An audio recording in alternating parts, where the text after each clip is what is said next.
कहाँ छुआ था उसने तुम्हें? यहाँ यहाँ टच किया था ना? उसके बाजू पर उसने अपने हाथ की पुश से ट्रेस किया, जबकि अपनी शोला बार निगाहें उसके चेहरे पर गाड़ रखी थी। अपने बाजू पर उसका लम्स महसूस करके एक अजीब सी सनसनाहट उसके पूरे बदन में दौड़ गई थी। मैं तुमसे कुछ पूछ रहा हूँ, डैम इट, जवाब दो मुझे। इस बार वो उसके दोनों बाजुओं को सख्ती से अपनी गिरफ्त में करता उसके नाजुक वजूद को अपनी जानिब खींच चुका था। उसकी इस हरकत पर वो जैसे होश में आई थी और बगैर उसकी बात का जवाब दिए खुद को उसकी गिरफ्त से आज़ाद कराने की अपनी सी कोशिश करने लगी, जबकि उसकी पकड़ पत्थर की तरह सख्त थी। यहाँ छुआ था ना उसने तुम्हें, या फिर यहाँ? वो उसके नर्म मुलायम रुखसार को बेदर्दी से छू रहा था। उस वक्त उसका लहजा ही नहीं, उसका अंदाज भी चुपता हुआ था। क्या बकवास कर रहे हो तुम? छोड़ो मुझे। सुर्ख चेहरा लिए वो उसकी पकड़ में मचली थी। ये शख्स आज उसके सब्र का इम्तहान ले रहा था। मेरी बातें तुम्हें बकवास लग रही हैं और उसकी कुर्बत, उसका लम्स, वो सब अच्छा लग रहा था तुम्हें? बोलो, जवाब दो। उसने उसके बालों को सख्ती से अपनी मुट्ठी में लेकर खींचा था। उस वक्त उसके अंदर एक आग सी लगी हुई थी जिसमें वो अपने साथ उसको भी जला रहा था। मुझे क्या अच्छा लगता है क्या नहीं, that's none of your business. अपने बालों पर सख्त पकड़ से उसकी आंखों में पानी भर आया था। बेदर्दी से अपने लबों को काटती वो अपनी सिसकी को रोक रही थी। It is my business, it is, क्योंकि शोहर हूँ मैं तुम्हारा, and you are my so called wife. इस बार वो उसका चेहरा सख्ती से अपने मजबूत हाथ में जकड़ चुका था, जबकि एक हाथ अभी भी उसके बाजू को सख्ती से पकड़े हुए था। उसके जवाब ने उसके अंदर सुलगती आग को मजीद भड़का दिया था, जिसे उसने छुपाने की ज़रा कोशिश नहीं की। और मेरी तरह किसी भी गैरतमंद मर्द के लिए ये गवारा नहीं कि उसकी बीवी उसकी नज़रों के सामने किसी गैर मर्द की बाहों में झूले। वो एक एक लफ्ज़ चबा चबा कर अदा करता, मजीद उसके चेहरे पर झुकता, अपने लबों को उसके कान के करीब लाया, फिर चाहे उस बीवी का उससे कागजी रिश्ता ही क्यों ना हो। सरगोशी के अंदाज में लफ्ज़ अदा करते उसके लब उसके कान की लू को छू रहे थे। छोड़ो मुझे और दूर रहो मुझसे। तुम सब मर्द एक ही जैसे होते हो, तुम सबको सिर्फ एक ही चीज़ से गर्ज होती है। उसके पुरहिद्दत लबों का लम्स अपने कान की लो पर महसूस करके उसको जैसे करंट सा लगा था। वो हलक के बल चिल्लाती उसकी पकड़ से खुद को आज़ाद करा चुकी। तुम्हें क्या लगता है मुझे तुमसे किस चीज़ की गर्ज है? और वो जो उसके जिस्म से आती दिल फरेब खुशबुओं के शहर में कहीं खो सा गया था, उसके चिल्लाने पर होश में आया, उसको गुस्से से कमर से पकड़कर फिर से अपनी तरफ खींच चुका था। और वो जो उस हमले के लिए तैयार नहीं थी, इस बार सीधा उसके सीने से आने लगी थी। इंसान बेबस कब महसूस करता है? कब? जब उसके अपने उसके साथ बुरा कर रहे हों और वो लाख चाहने के बावजूद भी खुद के लिए कुछ ना कर पाए और ना ही उसमें कुछ करने की हिम्मत हो, तब वो बेबस महसूस करता है। उस वक्त आईने के सामने दुल्हन बनी खड़ी हफ्सा इब्राहिम खान कुछ ऐसा ही महसूस कर रही थी। उस वक्त उसका दिल ही नहीं, उसकी रूह भी रो रही थी, अपनी किस्मत पर मातम कर रही थी। आंसू थे जो रुकने का नाम ना ले रहे थे। खूबसूरत गहरी काली आंखें अब रो रो कर लाल हो चुकी थी। मेकअप के नाम पर सिर्फ लिपस्टिक ही बाकी रह गई थी। एक लड़की के लिए उसकी शादी का दिन बहुत खास होता है, ना भूलने वाला लम्हा, पर उसके लिए ये किसी अजाब से कम नहीं था। उसका बस नहीं चल रहा था कि वो खुद को खत्म कर दे। वो यूं ही कितनी देर खड़ी आंसू बहाती रही कि यकदम कोई उसके पीछे रूम का दरवाज़ा खोलकर अंदर दाखिल हुआ। हफ्सा ने गर्दन मोड़ कर देखा तो आने वाली हस्ती को देख उसके आंसुओं में मजीद रवानी आई। अम्मी! वो तेज़ी से पलटी और उनके सीने से जा लगी। फिर ना रुकने वाली सिसकियों का सिलसिला शुरू हो गया था। वो भी उसकी तरह बेबस और मजबूर थी। जितना खिलाफ वो इस शादी के थी, वो उससे कई गुना ज़्यादा थी। चुप करो हफ्सा, ये वक्त रोने का नहीं, कुछ करने का है, इससे पहले कि बहुत देर हो जाए। अपनी माँ की नर्म आवाज़ सुनकर उसने झटके से सर उठाकर नासमझी से उनकी तरफ देखा था। वो उनके लफ्ज़ों पर गौर कर रही थी कि वो क्या करने वाली थी। उसकी समझ में कुछ नहीं आ रहा था, जबकि वो अच्छी तरह जानती थी कुछ भी उन दोनों के हाथों में नहीं था। ये वक्त हैरान होने का नहीं है बेटा, तुम्हें यहाँ से निकलना होगा इससे पहले कि वो निकाह के लिए यहाँ आ जाए। जल्दी करो। वो उससे अलग होती उसके वार्डरोब की तरफ बढ़ी थी। उन्होंने अपने शोहर को समझाने की बहुत कोशिश की थी, मगर वो दौलत के हवस में इतने अंधे हो चुके थे कि उन्हें सही और गलत में कोई फ़र्क ही नहीं दिख रहा था। अम्मी, ये आप क्या कह रही हैं? ये नामुमकिन है, और मैं कहाँ जाऊँगी? अपनी माँ की बात समझ में आते ही वो अपना रोना भूलकर हैरान परेशान सी उनके पीछे आ खड़ी हुई थी, जो बैग में उसका ज़रूरी सामान रख रही थी। कुछ भी नामुमकिन नहीं है मेरी जान, और मैं अपनी आंखों के सामने तुम्हारा यूं सौदा होते हुए नहीं देख सकती। उनका लहजा उस वक्त बहुत मजबूत था और शायद ज़िंदगी में पहली बार वो यूं अपनी माँ को कोई फ़ैसला लेते हुए देख रही थी, वरना उसने हमेशा अपनी माँ को सर झुकाकर अपने बाप के हर हुक्म को मानते ही देखा था, चाहे उसमें उसकी माँ की मर्ज़ी होती या नहीं। पर अम्मी मैं आपको ऐसे छोड़कर नहीं जा सकती, और मैं कहाँ जाऊँगी, आपके अलावा और कौन है मेरा इस दुनिया में। एक तरफ तो उसको सुकून मिला कि वो इस निकाह से उस शख्स से महफूज हो जाएगी, मगर दूसरी तरफ उसको अपनी माँ की फ़िक्र हुई थी। तुम यहाँ से कहीं भी चली जाओ, अपने बाप की पहुँच से दूर। अल्लाह बहुत बड़ा है हफ्सा, वो इस दुनिया में कहीं ना कहीं तुम्हारा ठिकाना बना देगा। उन्होंने बैग उसके हाथ में दिया, मोहब्बत भरी नज़रों से उसको देखने लगी। अब अगर तुम्हारा निकाह हो गया तो मैं शायद कभी खुद को माफ़ नहीं कर पाऊँगी, ये सोचकर कि मैं अपनी बेटी के लिए कुछ नहीं कर पाई। इसलिए मेरी खुशी इसी में है कि तुम यहाँ से चली जाओ। वो उसको उसके रूम में लगी वाहिद खिड़की की तरफ लेकर बढ़ी, जिसमें मेन गेट की तरफ खुलती थी। मेहमानों का इंतज़ाम पीछे लॉन में किया गया था, इसलिए उधर का रास्ता साफ था। अम्मी मैं आपके बगैर कैसे रह पाऊँगी, अपनी माँ को यूँ इस हाल में छोड़कर जाना उसको सही नहीं लग रहा था। मेरे लिए भी मुश्किल है बेटा, पर तुम्हें यह करना होगा मेरे लिए। उन्होंने आगे बढ़कर उसकी पेशानी चूमी। वो उसको किसी भी तरह खुद से दूर कर रही थी। ये उनका दिल जानता था कि किस दिल से वो उसे दूर कर रही थी। और हाँ, कुछ दिनों तक मुझसे फ़ोन पर रब्ता करने की कोशिश भी मत करना, समझ रही हो ना। उन्होंने उसको आखिरी नसीहत की और खिड़की से बाहर निकलने में मदद की। अल्लाह तुम्हारी मदद करेगा बेटा, मेरी दुआ है तुम्हारे साथ है, और मेरी फ़िक्र मत करना, तुम्हारी माँ बहुत मजबूत है।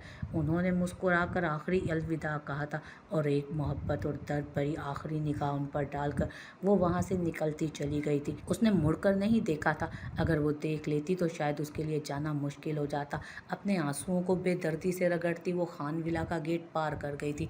जानते भी हो क्या बकवास कर रहे हो तुम, हाँ बोलो। वो अपने वकील की पूरी बात सुनकर एक झटके में उसकी जानिब पलटा और कहरालूद नज़रों से उसको देखता हुआ इस्तफसार करने लगा। उस वक्त गुस्से की वजह से उसकी रगें तनी हुई थी माथे की। नोटिस में यही लिखा है। वो साफ लफ्ज़ों में अपना हक मांग रही है। साइम अपने माथे पर आई पसीने की नन्ही नन्ही बूंदें साफ करते हुए बोला। वो शहर का नामी घरामी कामयाब वकील था। बहुत ही कम उम्र में उसने अपने लिए बहुत नाम और पैसा कमाया था। हर केस में उसको कामयाबी हासिल थी, मगर उसके सामने खड़ी हस्ती भी कोई मामूली शख्सियत नहीं थी।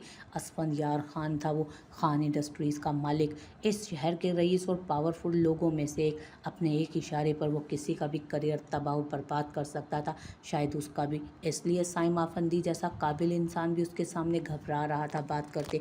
क्या तुम मुझे खुलकर बता सकते हो कि वो कैसा हक मांग रही है? जहाँ तक मुझे लगता है उसका मुझ पर या मुझसे जुड़ी किसी भी चीज़ पर कोई हक नहीं है।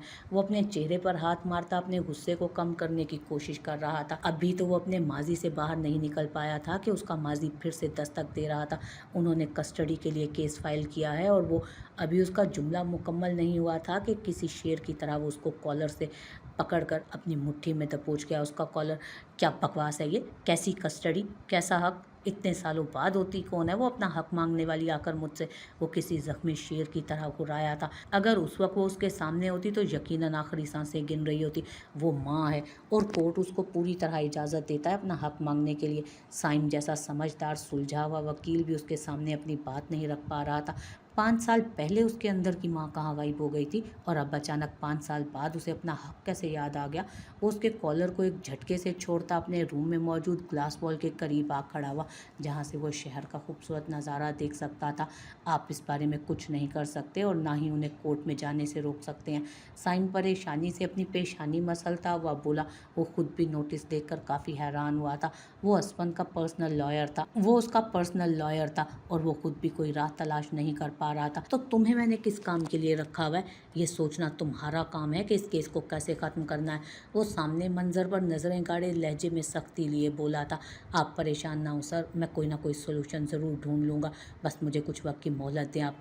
वो असफन के गुस्से से अच्छी तरह वाकिफ़ था, और उसे इस केस को जीतने के लिए कुछ ना कुछ तो करना ही था।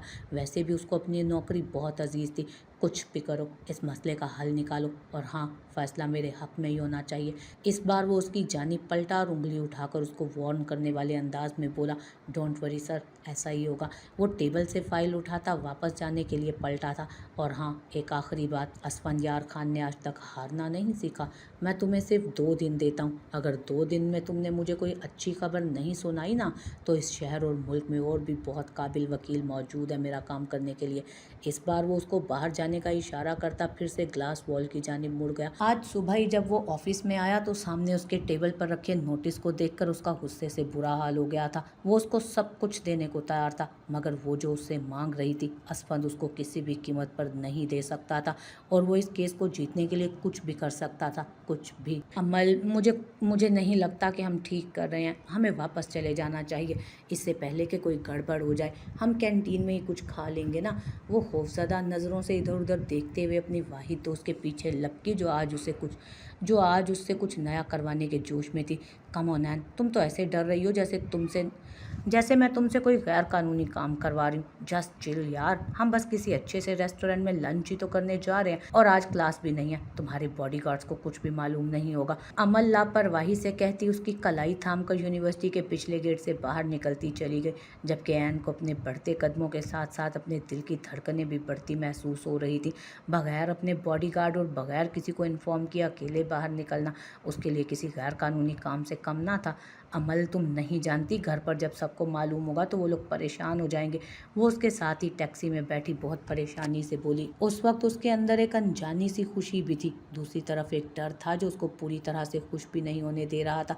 डोंट वरी एन, मैं तुम्हें खुद ड्रॉप करूँगी घर, अगर देर हो गई तो। और रही बात तुम्हारे बॉडीगार्ड्स की, तो एक दिन तुम उनके साथ घर नहीं गई तो कोई तूफान नहीं आ जाएगा, समझी तुम?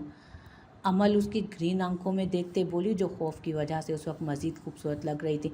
उसको अपनी ये मासूम सी दोस्त बहुत अजीज़ थी, और उस पर लगी पाबंदी उसको हमेशा से नापसंद, जिससे आज उसको थोड़ी सी आज़ादी दिलवाना चाहती थी वो। पर वो ये नहीं जानती थी कि उसकी ये गलती एन के लिए कितनी भारी पड़ सकती है।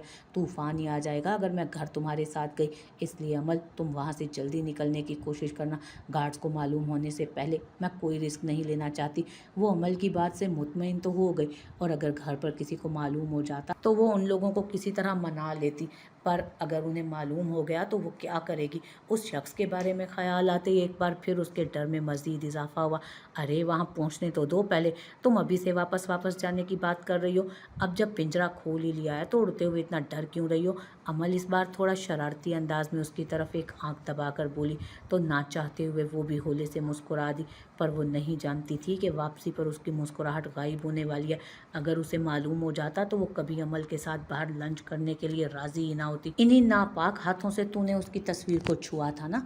चाकू की तेज़ नोक वो अपने सामने बैठे शख्स के हाथ को ट्रेस करता हुआ, वो जो पहले उसके टॉर्चर से तड़प रहा था। जब चाकू की तेज़ धार ने उसकी स्किन को काटना शुरू किया तो उसके हलक से दर्द भरी चीख उस कमरे में गूंजी थी। ये वही हाथ है ना जो उसके हर एक पल को कैमरे में कैद कर रहे थे? और अगर तेरे जिस्म में ये हाथ ही ना रहे तो कैसा लगेगा? वो बेदर्दी से चाकू से उसके दूसरे हाथ पर एक गहरा कट मारते हुए बोला, और इस बार वो शख्स अपनी जगह से तड़प कर नीचे गिर चुका था, जबकि उसकी दर्द भरी चीखों में मज़ीद इजाफा हुआ था। जबकि उस रूम में मौजूद उसके आदमी अपने सामने चलते मंजर को ऐसे देख रहे थे जैसे किसी मूवी का सीन चल रहा हो। क्या हुआ? बस इतने में ही हिम्मत जवाब दे गई तुम्हारी? आगे मैं तुम्हारे साथ जो करने वाला हूँ उसे कैसे बर्दाश्त करोगे? वो ज़मीन पर दर्द से तड़पते उस शख्स के करीब ही झुकते हुए, लहजा उस वक्त बर्फ़ की मानित सर था और आंखें कहर बरसा रही थी, जैसे वो अपनी आंखों से निकलती आग से उस शख्स को जलाकर मार ही देना चाहता हो। उसके इस वहशत ज़दा अंदाज में एक पल के लिए उसके आदमियों को उससे बहुत दहशत महसूस हुई। प्लीज़ मुझे मार दो, मुझे बस ऑर्डर मिले थे उसको फॉलो करने के। वो आदमी उससे अपनी ज़िंदगी की भीख मांग रहा था, क्योंकि उसको लग रहा था कि सामने खड़ा शख्स उसे बख्शेगा नहीं। जबकि वो उसकी बात को नज़रअंदाज करते उसने अपने सामने खड़े दो आदमियों को इशारा किया, और वो दोनों उसका इशारा समझते उस आदमी के दोनों हाथों को अपनी गिरफ्त में ले चुके थे। प्लीज़ मुझे माफ़ कर दो, मैं सिर्फ अपना काम कर रहा था, मुझे जाने दो। उस आदमी की बात भी पूरी नहीं हो पाई कि रूम में हड्डी टूटने की आवाज़ के साथ साथ उस आदमी की दर्दनाक चीख की आवाज़ गूंजी। एक आदमी उसके हाथ की उंगलियों के साथ साथ उसके हाथ की हड्डी पूरी तरह तोड़ चुका था। उस वक्त वो उस आदमी के फ्लैट में मौजूद थे जो सुनसान इलाके में था, और यहाँ उसकी दर्दनाक चीखें सुनने वाला शायद कोई नहीं था। किससे मिले थे और क्या ऑर्डर मिले थे तुम्हें? झूठ बोलने की कोशिश भी मत करना, वरना। वो हाथ के इशारे से अपने आदमी को रोकते हुए उससे मुखातिब हुआ, जो उस वक्त उसके दोनों आदमियों की गिरफ्त में तड़प रहा था। किसने ऑर्डर दिए? किसने ऑर्डर दिए मुझे नहीं मालूम, बस मुझे इतना कहा गया था कि उस लड़की को फॉलो करना है जिसकी मुझे अच्छी रकम मिल रही थी। वो आदमी बगैर रुके बोलता चला गया। उसको लग रहा था शायद सच बताने के बाद वो उसको छोड़ देगा, मगर ऐसा ही था। उसके बात ख़त्म करते उस आदमी की फिर से दर्दनाक चीख कमरे में गूंजी थी।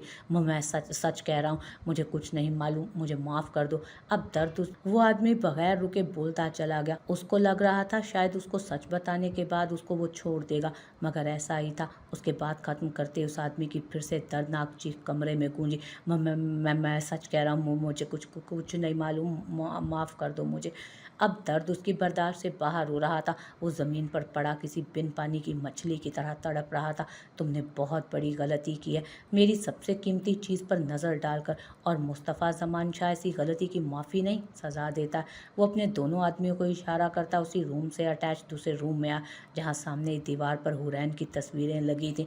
किसी में वो मुस्कुरा रही थी, किसी तस्वीर में किसी से बात कर रही थी, कैंटीन में खाना खाते हुए, लिखते हुए, जाने कितनी तस्वीरें वहाँ मौजूद थीं। उन सबको देखकर उसका गुस्सा मज़ीद बढ़ा था। रगें जैसे तन गई थी। हुरैन की अपनी जान से भी ज़्यादा हिफाजत करने के बाद भी पिछले 3 साल में ये 2 बार हो गया था। कुछ तो कमी रह गई थी उसकी प्रोटेक्शन में। आगे ऐसा होने से रोकने के लिए उसे अपनी सिक्योरिटी मज़ीद सख्त करनी होगी, इससे पहले कि कोई हुरैन को नुकसान पहुंचाए।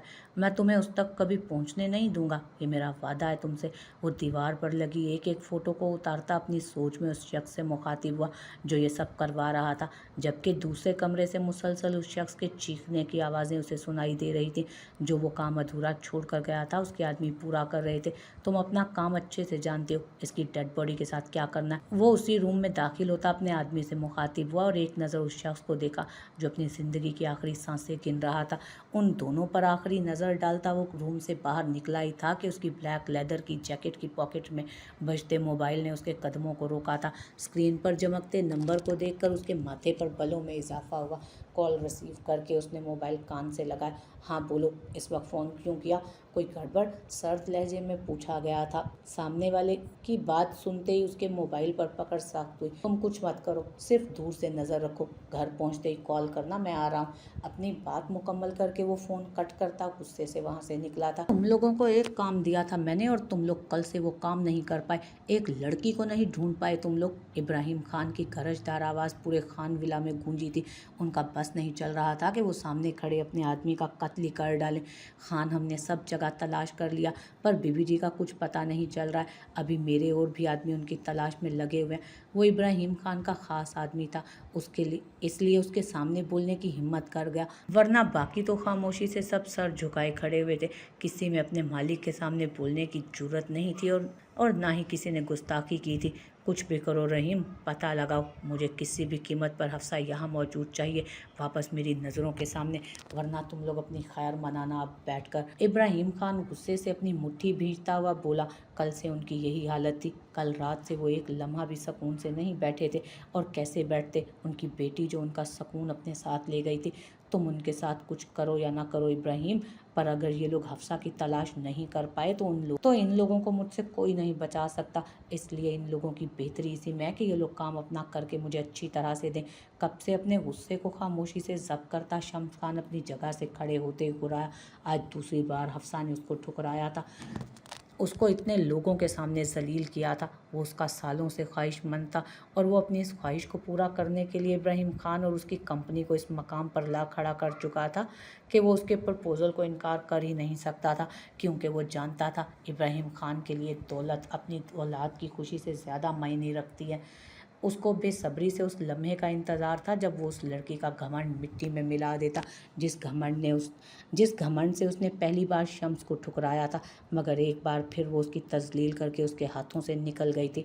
तुम फिक्र मत करो शम्स, मैं उसको ढूंढ लूँगा और तुम्हारे सामने ला खड़ा करूँगा, बस मुझे वक्त दो। हारून उसके गुस्से को देखते बहुत आराम से बोला था। जितना गुस्सा उसके बाप को हफ्सा के निकाह से भाग जाने पर था, उससे कई ज़्यादा उसको था। फिक्र मुझे नहीं, तुम्हें करनी चाहिए हारून इब्राहिम खान। तुम्हारी बहन के भाग जाने से नुकसान तुम्हारा होगा, मेरा नहीं। चेहरे पर एक मगरूर सी मुस्कुराहट लिए वो तंजिया अंदाज में बोला, जबकि उसकी बात पर इब्राहिम खान परेशानी से अपनी पेशानी मसलता हुआ अपनी जगह से उठ खड़ा हुआ।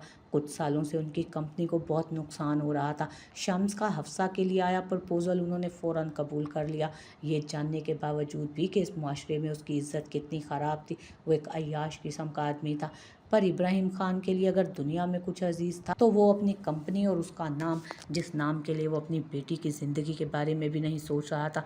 वैसे तुम घबराओ मत, मैं अपनी होने वाली बीवी को इतनी आसानी से नहीं छोड़ने वाला। इतनी बेइज्जती के बाद तो बिल्कुल भी नहीं। अगर हफ्सा इब्राहिम खान का निकाह होगा तो सिर्फ शम्स खान से। वो एक एक लफ्ज़ पर जोर देता उस कमरे में मौजूद हर फर्द की तरफ देखते बोला। उसके लहजे और अंदाज में चिंगारियाँ निकलती महसूस हो रही थी, जबकि उसकी बात पर कमरे के कोने में खड़ी रुखसार बेगम ने अफसोस भरी नज़र अपने बेटे और शोहर पर डाली। उनके लिए हफ्सा की खुशी, उसके आंसू इतना मायने नहीं रखते थे जितना उस निकाह से मिलने वाला फ़ायदा रखता था। उनको अब हफ्सा को यहाँ से भगा देने का कोई अफसोस नहीं रहा था दिल में, और उनके लिए ये बात भी सकून का बाइस थी कि इब्राहिम को उन पर कोई शक नहीं हुआ। इस तरह वो बिल्कुल मुतमईन हो चुकी थी। वो लोग मज़ीद भी कुछ बोल रहे थे, मगर रुखसार बेगम से वहाँ रुका नहीं गया। वो अपनी सिसकी दबाती वहाँ से उठकर चली गई थी। उनकी बेटी उन लोगों से दूर थी, यही उनके लिए काफ़ी था।